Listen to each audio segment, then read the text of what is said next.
Update के पिया सकरंडमा काजी अली रज़ा सनाई जी report मुताबिक दावत इस्लामी के मरकज़ी तर्जमान हाजी अब्दुल हबीब अतारी चयो आहे त ॿियनि काण जीअण पंहिंजे रब खे राज़ी रखण वारी सोच खे जन भी पंहिंजो मक़सद बणायो आहे।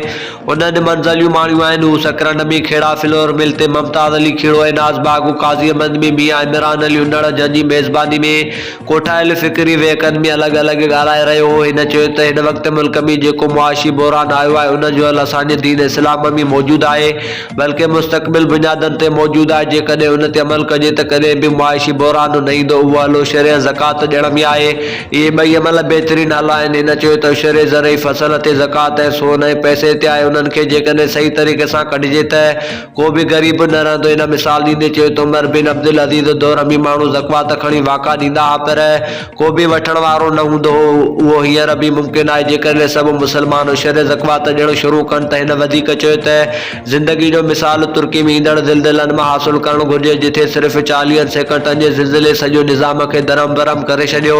जिथे अमीर ग़रीब थी विया, सॼा मज़ूर थी विया, महलनि में रहंदड़ बेघर थी विया, औरतूं बेवाऊं थी वियूं, ॿार यतीम थी विया।